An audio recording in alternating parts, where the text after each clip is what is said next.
अनुभवी एवं हाई qualified staff के साथ इफेक्टिव स्टडी एनवायरमेंट देने वाली इंस्टीट्यूट यानी IIN institute, third floor, Gulshan tower, Jai Stambh square, Amravati. संपर्क 76 205 33 664। अब आपके सपनों की उड़ान को पंख लगाएगा IIN।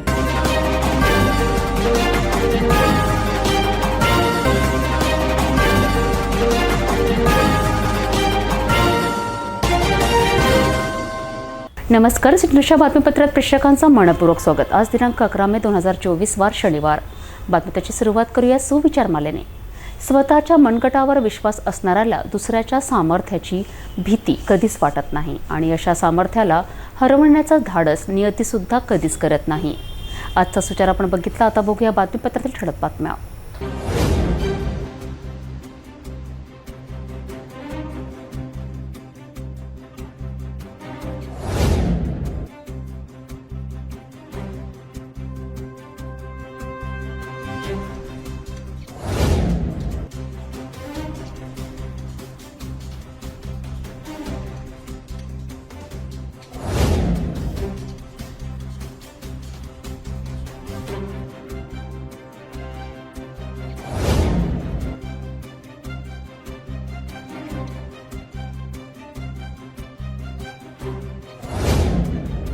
आपण ठळक बातम्या बघितला, आता घेऊया छोटासा ब्रेक।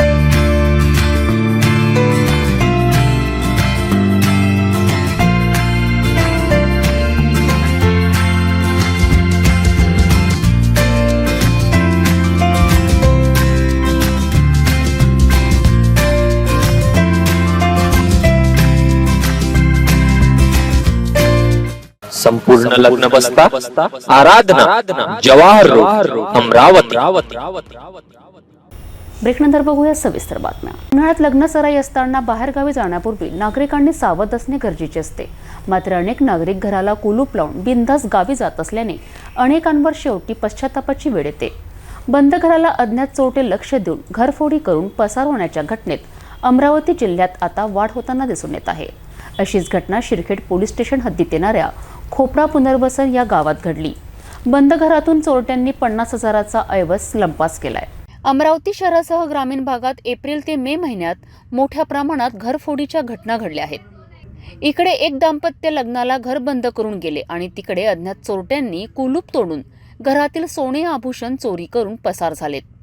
अशीच घटना शिरखेड पोलीस स्टेशन अंतर्गत येत असलेल्या खोपडा पुनर्वसन येथील शेतकऱ्यांच्या घरी घडली। शेतकरी शरद देवराव जोमदे हे 10 मेच्या रोजी आपल्या जुना खोपडा गावी कुटुंबासह सकाळी गावातीलच लग्नाला गेले होते। या संधीचा फायदा चोरट्यांनी घेऊन दुपारी 12 ते 1 वाजताच्या सुमारास शरद जोमदे यांच्या पुनर्वसन येथील राहत्या घराचा दरवाजा तोडून घरात प्रवेश केला व बेडरूममधील लोखंडी अलमारीचे दार तोडून त्यामधील रोख रक्कम 25,000 रुपये व 5 ग्रॅम सोन्याची गळ्यातील पोत किंमत 25,000 रुपये असा एकूण 50,000 रुपयांचा मुद्देमाल अज्ञात चोरट्यांनी लंपास केला। या प्रकरणात शिरखेड पोलिसांनी अज्ञात चोरट्यांविरुद्ध 454, 380 नुसार गुन्हा दाखल केला असून पुढील तपास करीत आहेत। कत्तलीकरिता घेऊन जाणाऱ्या ट्रकचा सिने स्टाईलने पाठलाग करून वलगाव पोलिसांनी अखेर शिराळा चौकात ट्रक ताब्यात घेतला। ट्रकमध्ये 40 गोवंश कत्तलीकरिता घेऊन जात होता। ट्रक चालकाला हात दाखवून वाहन थांबवण्याचा प्रयत्न केला, मात्र तरी तो पळून जाण्याच्या तयारीत होता। या घटनेत ट्रक मालक आणि चालक पसार झाले आहे। मध्य प्रदेश राज्यातून अमरावती शहरात विविध मार्गाने कत्तलीकरिता गोवंशची तस्करी होत आहे। असाच MS06 AC 2491 क्रमांकाचा ट्रक शुक्रवारी पहाटे 4 वाजता जात असल्याची गुप्त माहिती वलगाव पोलीस कर्मचाऱ्यांनी अजहर अहमद सचिन इंगळे यांना मिळाली। पोलिसांनी वाहनाला थांबवण्याचा प्रयत्न केला, मात्र ट्रक चालकाने सुसाट वेगाने ट्रक पळविला। या दरम्यान पोलिसांनी सिने स्टाईलने पाठलाग करून अखेर शिराळा चौकात ट्रकला ताब्यात घेतले। पोलीस पाहताच ट्रक चालक आणि मालकाने पळ काढला। या कारवाईत पोलिसांनी 12 लाख रुपये किमतीचा ट्रक तर 4 लाख रुपये किमतीचे 40 गोवंश ताब्यात घेऊन ट्रक चालक विरोधात वलगाव पोलीस स्टेशन येथे गुन्हे दाखल केले आहेत। जिल्हा ग्रामीण पोलीस अधीक्षकांच्या कार्यालय बाजूने असलेल्या मनपायुक्त देवीदास पवार यांच्या निवासस्थानी असलेल्या वीज रोहित्राला अचानक शॉर्ट सर्किटने आग लागली। धूर आणि आगीचे डोम पाहताच मनपा कर्मचाऱ्यांनी तात्काळ मनपा अग्निशमन विभागाला माहिती दिली। अग्निशमन दलाच्या जवानांनी भिंतीच्या बाहेरूनच तात्काळ आग विझवली। तात्काळ आग विझवल्याने या आगीत कोणतेच नुकसान झाले नाही। बियाणी कॅम्पकडे जाणाऱ्या डी-मार्ट समोर असलेल्या मनपायुक्त देविदास पवार यांच्या रिमझिम या शासकीय बंगल्यातील वीज रोहित्राला अचानक शॉर्ट सर्किटने आग लागली. निवासस्थानातील कर्मचारी कामात व्यस्त असताना अचानक विद्युत डीपीमधून धूर आणि आगीचे डोम बाहेर निघत असताना लक्ष गेले. यावर तात्काळ मनपा अग्निशमन विभागाला माहिती देण्यात आली. अग्निशमन दलाच्या जवानांनी आग आटोक्यात आणली. यात कुठल्याही प्रकारचे मोठे नुकसान आणि अनुचित घटना घडली नाही.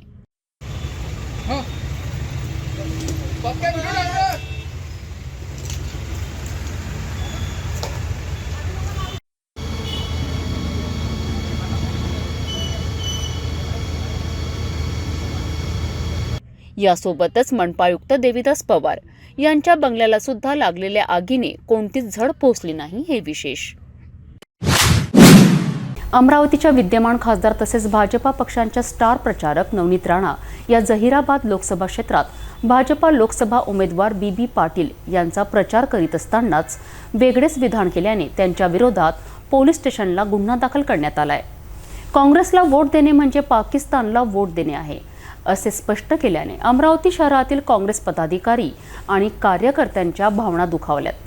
देशाच्या व महाराष्ट्र राज्याच्या तसेच अमरावती जिल्ह्याचा कायदा व सुव्यवस्था राखण्याच्या दृष्टीने खासदार नवनीत राणा यांनी केलेले गंभीर विधानाबाबत त्यांच्यावर देशद्रोहाचा व फौजदारी गुन्ह्याबाबतची कारवाई करण्यात यावी अशी मागणी घेऊन अनेक काँग्रेस पदाधिकारी थेट राजापेठ पोलीस स्टेशन येथे दाखल होऊन पोलीस निरीक्षक महेंद्र अंबोरे यांना तक्रार निवेदन सादर केलेत.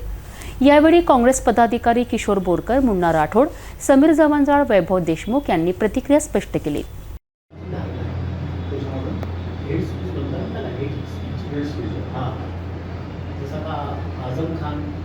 हैदराबादमध्ये गुन्हा दाखल झाला. निवडणूक आयोगाने स्वतः गुन्हा दाखल केला.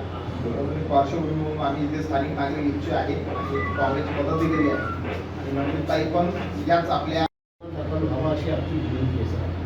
तुम्हाला माहित आहे एका गुन्ह्यासाठी एका ऑफेन्ससाठी ठीक आहे. आपण त्याला ते दाखल होतो. तो गुन्हा तिथे दाखल झालेला असला तरी आपला इच्छा तो त्याला अटॅच होतो. जेवढे देशभरात होईल तो तुम्हाला अटॅच करायला लागेल. फॉरवर्ड करून टाकतो. तो फॉरवर्ड करा आणि इकडे वेगळा गुन्हा दाखल होणार अटॅच झाला पाहिजे एवढी आमची मागणी आहे. आणि फॉरवर्ड करू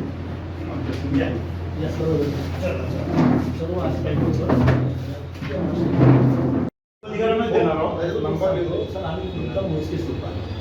ते चांगलं नाही वाटत. मला एक सांगा, नुसतं तक्रार करायची 100 लोक आणलं बरं नाही. आचारसंहिता आहे त्याचं भांडण.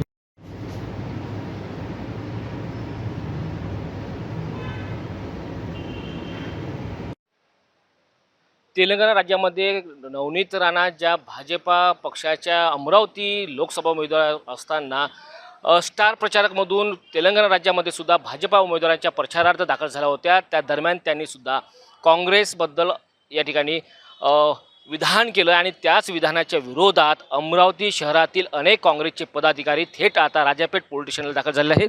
प्रकरण नेमकं काय आणि त्यांच्या भावना काय दुखायला ते सुद्धा आपण जाणून घेणार आहोत. काय प्रतिक्रिया आपली याबाबत? आमची प्रतिक्रिया अशी सरळ थेट आहे. ती आमचीच नाही तर या शहरातील मतदात्यांची आहे आणि या राज्यातीलही मतदात्यांची आहे. हा काय प्रकार आहे? काँग्रेसला मतदान म्हणजे पाकिस्तानला मतदान. ज्या पक्षानं या देशाला स्वातंत्र्य मिळवून दिलं, 125 वर्षाचा पक्ष आहे. या पक्षावर याच्याही पेक्षा अतितीव्र असलेले देशात विरोधी पक्षनेते होऊन गेलेत. त्यांनीसुद्धा अशा प्रकारचं वक्तव्य केलं नाही आणि माझ्या माहितीनुसार अशा प्रकारचं वक्तव्य निवडणूक आचारसंहितेच्या दरम्यान करता येत नाही. त्याचं एक उदाहरण देईल मी. त्याला म्हणतात हेड स्पीच. आझम खान UP-मधला नेता, अशाच हेड स्पीच खाली त्यांना 3 वर्षाची सजा झालेली आहे. हा विषय साधा नाही आहे आणि म्हणून तेलंगणा राज्यात हैदराबाद इथे नवनीत राणा यांच्यावर गुन्हा दाखल झालेला आहे. त्या अमरावतीच्या आहेत. आम्ही काँग्रेस पक्षाचे पदाधिकारी आहोत. काँग्रेस पक्षाचे आम्ही सक्रिय कार्यकर्ते आहोत आणि ही गोष्ट आम्हालाच नाही तर या संपूर्ण जिल्ह्यातील जनतेला जिव्हारी लागलेली आहे. त्यांनी आमच्याकडे कालपासून आमच्या सर्व पदाधिकाऱ्यांकडे शहरातील गणमान्य नागरिकांनी फोन केलेत की हा काय प्रकार आहे. म्हणजे आम्ही मतदान केलं म्हणजे तर पाकिस्तानला गेलं, हे असं कसं. म्हणून आम्ही या संदर्भात आज राजापेठ पोलीस स्टेशन येथे त्या संदर्भात एक तक्रार दाखल केली संबंधित धान्यदारांना विनंती केली की त्यांच्यावर निवडणूक संहितेनुसार नियमाप्रमाणे गुन्हा दाखल करावा व योग्य ती कारवाई करावी. त्या ठिकाणी सुद्धा गुन्हा दाखल झालेला आहे. आपली या ठिकाणी मागणी आहे का राजापेठला दाखल पोलीस स्टेशनमध्ये दाखल व्हावं? हां, त्याचं कारण असं की ते अमरावतीत राहतात आणि आम्ही सुद्धा इथे सक्रिय पक्षाचे कार्यकर्ते आहोत. आम्ही असं कसं सहन करणार? आम्ही सहन करू शकत नाही. भविष्यात असा जर काही प्रसंग आला तर त्यांच्या समक्षसुद्धा त्यांच्या घरासमोर जाऊन त्यांना याचा आम्ही जाब विचारू की पाकिस्तानला मतं गेलं हे तुमच्याकडे बोलण्यापेक्षा अजून काय आधार आहे? तुम्ही कोणत्या आधाराने ही मागणी केली आणि कोणत्या आधाराने तुम्ही हे वक्तव्य केलं याचा जाब विचारण्याची धमक, ताकद आणि हिंमत आमच्या सर्व कार्यकर्त्यांमध्ये, पदाधिकाऱ्यांमध्ये आहे. नवनीतताई राणा ज्या मागच्या वेळेस काँग्रेसच्या भरोशावर जे निवडणूक लढले तेव्हा कुठं गेले होते हे त्यांचं वक्तव्य, असा एक त्यांना ठाम सवाल आहे. आज ज्या त्या पक्षात गेलेल्या आहे त्या भाजपाची संस्कृती पाकिस्तानात जाऊन बिर्याणी खाण्याचा धंदा त्या लोकांनी केला. तेथील जिन्नाच्या कबरीवर जाऊन त्यांनी माथा टेकवला. असे लोक आता आम्हाला संस्कृती पाकिस्तानबद्दलची शिकवणार का? आमची तर संस्कृती ही आहे की आम्ही पाकिस्तानचे 2 भाग केलेले आहे. त्याच्यामुळे कोणी आम्हाला पाकिस्तान आणि काँग्रेसबद्दलचा विषय शिकवू नये. आपल्याला जसं आता सांगितलं की नवनीत राणा या 2014 आणि 19मध्ये या काँग्रेसच्या भरोशावर लढल्या. 4-4, 5-5 लाख मतं घेतले. मग तेव्हा त्यांना पाकिस्तान दिसला नाही का? 4-4, 5-5 लाख मतं काँग्रेसची घेतले, तेव्हा त्यांचं हे वक्तव्य त्यांनी तेव्हा का केलं नाही? आणि आजही देशातील आपण बघतो प्रत्येक निवडणुकीत 35 ते 40% जनता ही पंजाला काँग्रेसला मत देते. मग ही जनता का पाकिस्तानातली आहे का? याचा त्यांनी विचार करावा, जनतेची माफी मागावी आणि निवडणूक आयोगाने देखील झोपेतून जागे व्हावं. निवडणूक आयोग झोपेतून सून घेत आहे, त्यांनी पण झोपेतून जागे व्हावं आणि यांच्यावर कठोर कारवाई करावी अशी आमची मागणी आहे. 1914 आणि 1919च्या लोकसभेच्या निवडणुकीमध्ये नवनीत राणा ह्या काँग्रेसच्या समर्थनामध्ये निवडणूक लढल्या होत्या. तेव्हा त्यांनी निवडणूक अधिकाऱ्याला आपली संपत्ती आणि आपण कर्ज कोणाकडून घेतलं हे लिखित स्वरूपात दिलं होतं. तेव्हा त्यांनी लिखित म्हटलं होतं की लकडेवालाकडनं आम्ही 60 लाख रुपये मी उधार घेतलेले आहे. लकडेवाला हा कोण होता? हा मृत्यू झालेला मोकामध्ये जेलामध्ये. लकडेवाल्याचे संबंध कोणाचे होते? लकडेवाल्याचे संबंध हे दाऊदसोबत होते. लकडेवाला हा दाऊदचा हस्तक होता, हे जग जाहीर आहे. मग तुम्ही पाकिस्तानची भाषा काँग्रेससोबत जोडता, मग तुमचा संबंध कोणासोबत आहे? मग CIDने CBIने या प्रकरणाची चौकशी करावी.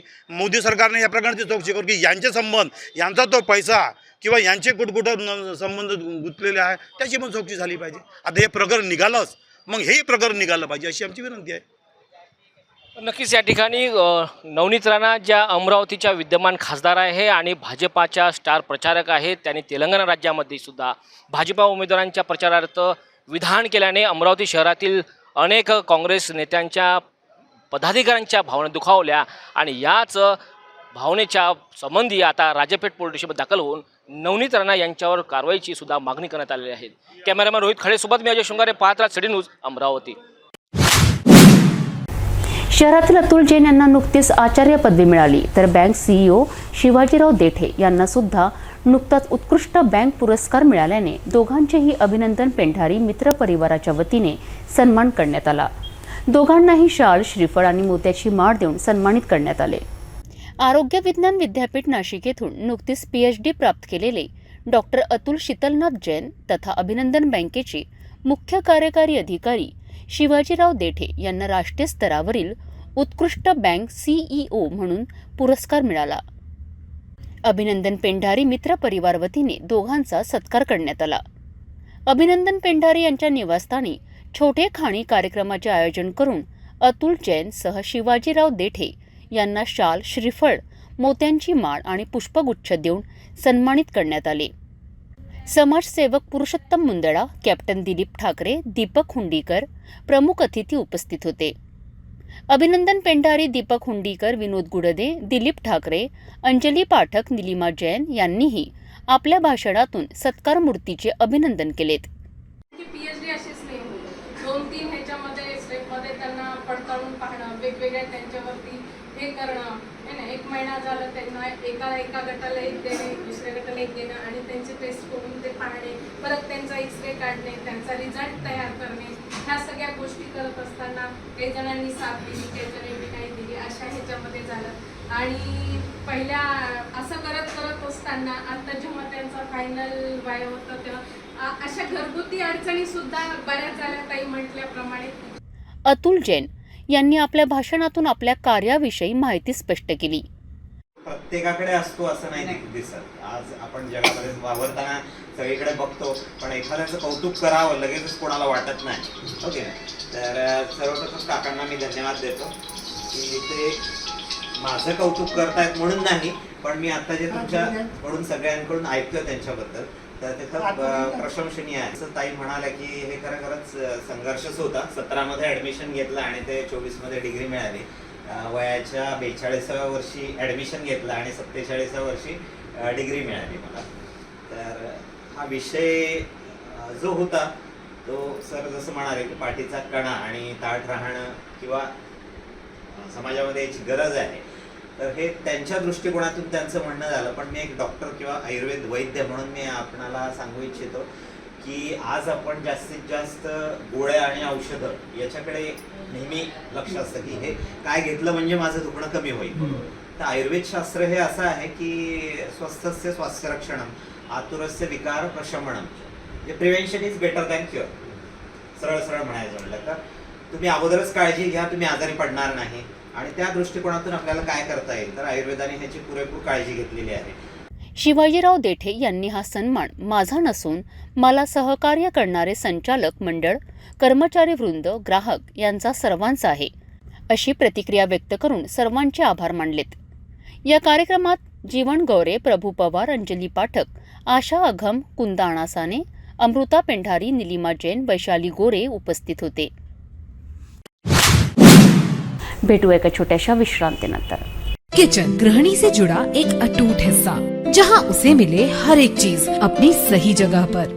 इसलिए Amba stainless steel kitchen trolley आपको लगने वाली साइज अनुसार, आपके किचन के अनुसार, बिल्कुल आपकी इच्छा अनुसार उच्चतम क्वालिटी के किचन ट्रॉलीज मैन्युफैक्चरिंग से सीधे आप तक, यानी 100% वाजिब दाम, ना देखभाल की जरूरत, ना जंग लगने की परेशानी, आसानी से वॉश करने हेतु उत्कृष्ट कैरियर सिस्टम, साथ ही स्टेनलेस स्टील जीना रेलिंग, डेकोरेटिव ग्रिल एवं गेट भी हम बना कर देते हैं. Amba stainless steel kitchen trolley, Dastur Nagar Chowk के पास, MIDC रोड, अमरावती, महाराष्ट्र. विश्रांतीनंतर पुन्हा आपले स्वागत. सराफा बाजारात असलेल्या प्रताप चौक परिसरात मुनोत परिवाराचे चांदी आभूषण आणि चांदींच्या वस्तूंचे नवीन शोरूम थाटले आहेत. अक्षय तृतीयाच्या शुभ पर्वावर या नवकार सिल्वर शोरूमचे थाटात उद्घाटन करण्यात आले. या शोरूममध्ये चांदीचे सर्व प्रकारच्या वस्तू उपलब्ध आहे. मुनोत परिवारांच्या या व्यवसायाला उंच भरारी मिळावी याकरिता सिटी न्यूज चॅनलचे प्रबंध संपादक डॉक्टर चंदू सोजतियासह अनेकांनी मुनोत परिवारांची पुष्पगुच्छ देऊन शुभेच्छा दिल्यात. अक्षय तृतीयाच्या शुभमुहूर्तावर सर्व आभूषण शोरूममध्ये ग्राहकांची मोठी गर्दी असते.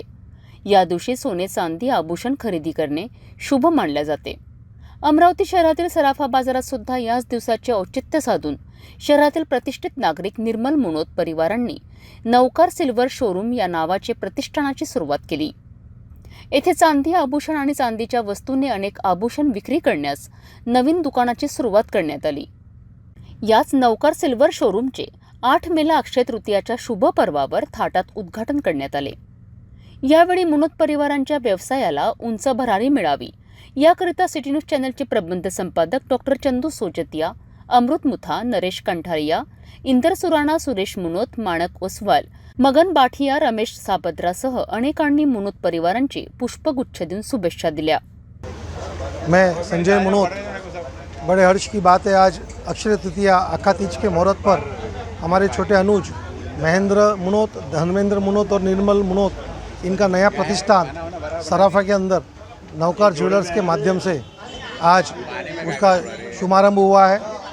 वैसे धर्मेंद्र और निर्मल दोनों ही सामाजिक गतिविधियों में हमेशा अग्रसर रहते हैं. धर्मेंद्र हमारे स्थानकवासी जैन समाज श्रावक संघ का सचिव भी है और सभी हमारे बुजुर्ग, सभी हमारे संघ के तरफ से हम ये उसे यहाँ पे शुभेच्छा और अभिनंदन देने आए हैं.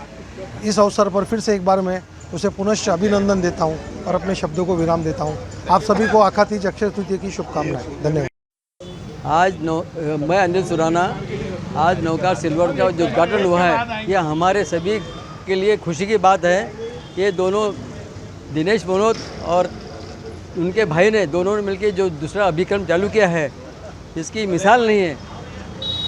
आगे इनके लिए हमारी सबकी तरफ से शुभकामनाएं हम देते हैं और इनकी बढ़ोतरी होते रहे, यही हम चाहते हैं। धन्यवाद। मैं नरेश कंठालिया, स्थानवासी संघ का सदस्य, हमारे प्रिय मित्र धर्मेंद्र जी मनोत जो स्थानवासी संघ के सचिव भी है, उनके आज नौकार सिल्वर के उद्घाटन के उपलक्ष्य में, नए प्रतिष्ठान के उद्घाटन के उपलक्ष्य में हम सभी लोगों की तरफ से, जैन समाज की तरफ से उन्हें ढेर सारी बधाइयाँ देता हूँ। वो जीवन में दिनों दिन तरक्की करे और अपने परिवार का नाम, समाज का नाम रोशन करे और दिनों दिन उन्नति करे। इन्हीं शुभ भावना के साथ उनको बहुत बहुत ढेर सारी बधाइयाँ देता हूँ। धन्यवाद। उद्घाटन करण्यात आल्यावर अनेक ग्राहकांनी पहिल्याच दिवशी हजेरी लावून आभूषणाची खरेदी करण्यात आली। या दरम्यान नवकार सिल्वरचे संचालक निर्मल मुनोत यांनी सुद्धा जास्तीत जास्त नागरिकांनी शोरूमला भेट द्यावी असे आवाहन केले आहेत। मैं निर्मल मुनोत, संचालक नवकार सिल्वर अमरावती, आप सभी से अनुरोध करूंगा कि आज अक्षय तृतीया के पावन अवसर पर हमने सराफा बाज़ार में हमारी दुकान का उद्घाटन किया है। सभी शहरवासियों से अनुरोध है कि वह कृपया करके एक बार हमारी दुकान पर अवश्य अपनी विज़िट करें। हमारे पास संपूर्ण शुद्ध चांदी के संपूर्ण बर्तन्स, कॉइन्स, उसके अलावा 9 to 5 silver stands K items यहाँ पर उपलब्ध है। मैं सभी से अनुरोध करूंगा कि एक बार अवश्य आप हमें सेवा का मौका दें। हवामान खात्याने अवकाळी पावसाचा केलेला अंदाज खरा ठरलाय। धारणेत शुक्रवारी रात्री अचानक जोरदार हवा येऊन अवकाळी पाऊस बरसला। या अवकाळी पावसाने अनेक गावातील घरांचे नुकसान झाले, तर शेतकऱ्यांच्या शेतातील मुगाचे मोठे नुकसान झाले आहे। येथील नागरिकांनी नुकसान भरपाईची मागणी प्रशासनाकडे केली आहे। शुक्रवारच्या रात्री मेळघाटातील धारणी तालुक्यात अवकाळी पावसाने अनेकांच्या अतोनात नुकसान झाले आहे।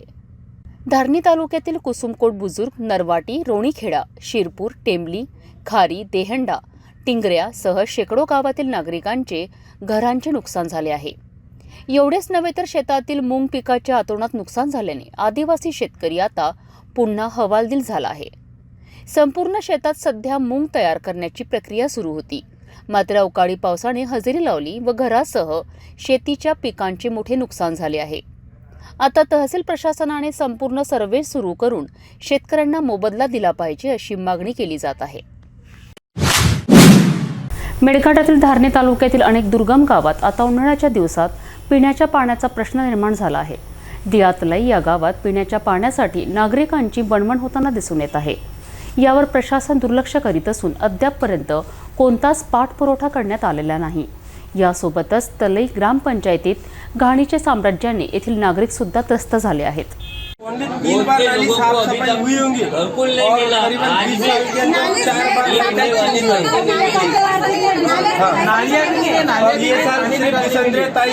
उन्होंने ही लाइट चेंज, ना किसी ने नाली सफा किया, ना किसी ने लाइट लगवाया। अभी तक लाइट भी नहीं, अभी भी लाइट नहीं है और अभी भी लाइट नहीं है। पूरे तले नहीं है, हमें अंधेरे में जाते लोग और नाली नहीं है, नाली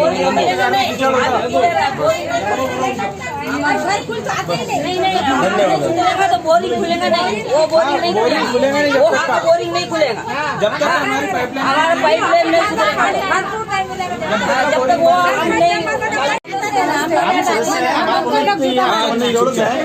ग्रामविकास अधिकारी दुष्कर साहेब यांना हटवण्यात यावे, कारण की त्यांचं नियोजन काहीच नाही आहे आणि होतं नाही आहे। संध्याकाळपर्यंत टँकर चालू असलं पाहिजे। सरांनी आताच म्हटलेलं आहे कि आम्हाला पानी हवं। सरपंच हे कोणी काम करू सर एक कॉल उठाने के बाद मोबाइल बंद करके रख दिए ग्राम सुख साहब ने। कहा कि ग्राम सेवक है दिया ग्राम फोन लगाओ तो फोन भी नहीं उठाते, फोन नाही उचलत, धमक्या देते मला रिटायर करा, सस्पेंड करा, काही करा, तुमचं काही होऊ नाही शकत। तो आम्हाला नको, वो हमारे को होना नहीं।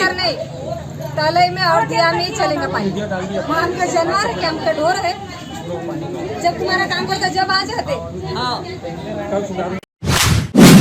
अति उच्च दाबाची विद्युत वाहिनी आणि विद्युत खांब लावताना महापारेषण कंपनीने शेतकऱ्याच्या शेतातील शेतमालाचे अतोनात नुकसान केल्याचा आरोप शेतकऱ्यांनी केला आहे। शेतात कोणालाही न विचारता थेट वाहने शिरवलीत, यात उभे पिकाचे नुकसान झालेत। ही घटना नांदगाव खंडेश्वर तालुक्यातील निंबोरा लाहे या गावात घडली। तांत्रिक बिघाड दुरुस्त करण्याकरिता महाराष्ट्र राज्य वीज पारेषण कंपनीच्या अधिकाऱ्याने मुजोरी करून शेतकऱ्यांच्या भर पिकात 3 ते 4 वाहने घालून पिकांचे मोठ्या प्रमाणात नुकसान केल्याचा आरोप शेतकऱ्यांनी केला आहे. शेतकऱ्यांनी यावर विचारणा केली असता अधिकाऱ्यांनीच शेतकऱ्याला दमदाटी केल्याची घटना नांदगाव खंडेश्वर तालुक्यातील दाभा गावानजीक मौजे निंबोराला आहे येथे घडली आहे. येथील शेतकरी अमोल श्रीखंडे यांच्या शेतातून महाराष्ट्र राज्य वीज पारेषण कंपनीच्या बडनेरा ते नेर 220 kV अति उच्च दाबाचा विद्युत प्रवाह गेला आहे. त्याचाच एक विद्युत खांब श्रीखंडे यांच्या शेतात आहे. या खांबावर तांत्रिक बिघाड झाल्याने तो बिघाड दुरुस्त करण्याकरिता वीज पारेषण कंपनीच्या अधिकाऱ्यांनी शेतकऱ्याला कोणतीही पूर्वसूचना न देता बहरलेल्या तुरीच्या पिकात 3 ते 4 चाकी वाहने शिरवलीत. अशाने तूर पिकाचे मोठे नुकसान झालेत. काही वर्षापूर्वीच याच विद्युत प्रवाहाचे खांब उभे करताना श्रीखंडे यांच्या शेतात संत्र्याचे पीक असताना मोठे नुकसान झाले होते. तेव्हा सुद्धा त्यांना मोबदल्यात अत्यल्प नुकसान भरपाई मिळाल्याची प्रतिक्रिया श्रीखंडे यांनी व्यक्त केली. अधिकाऱ्यांच्या मनमानी कारभारामुळे शेतकऱ्यांना नुकसान सहन करावे लागत आहे. तरी झालेल्या नुकसानांची योग्य भरपाई त्वरित देण्यात यावी श्रीखंडे यांची मागणी आहे. आता पटवारी कधी येतील, नुकसानाची सर्वे कधी करतील, तो अहवाल पारेषण कंपनीकडे केव्हा पाठवतील असा प्रश्न आता निर्माण होत आहे. जाता जाता पुन्हा एकदा आजच्या ठळक बातम्या.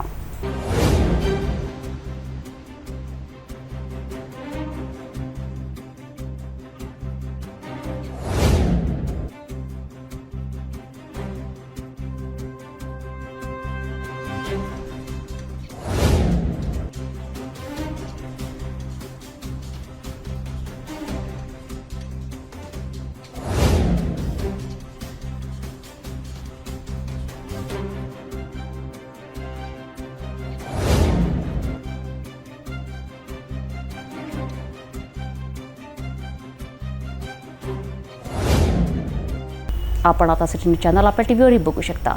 यामध्ये GT channel 73, Fastway 256, city cable channel 92वर. जर आपल्या टीव्हीवर सिटी न्यूज दिसत नसेल तर आपण आपल्या केबल ऑपरेटर संपर्क करावे. आपण सिटी न्यूज केबलच्या व्यतिरिक्त यूट्यूब, फेसबुक, इंस्टाग्राम आणि ट्विटरवर बघू शकता.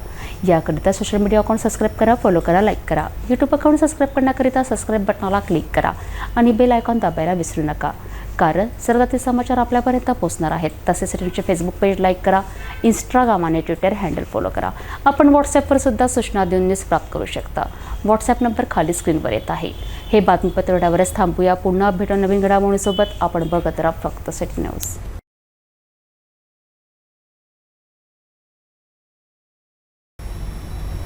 उत्तर प्रदेश राज्यात राहणाऱ्या युवकावर त्याच्याच प्रेमिकाने बलात्काराचा आरोप करीत पोलीस स्टेशनला तक्रार केल्याने त्यांनी 4 वर्ष 6 महिने 8 दिवस म्हणजेच 1653 दिवसाची कारागृहात शिक्षा भोगली.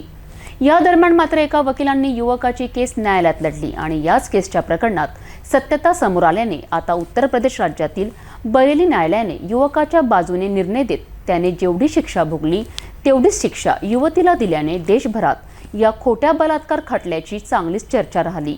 मात्र आता त्या युवकाचे संपूर्ण जीवन बर्बाद झाल्याचे त्याने स्पष्ट केलेत.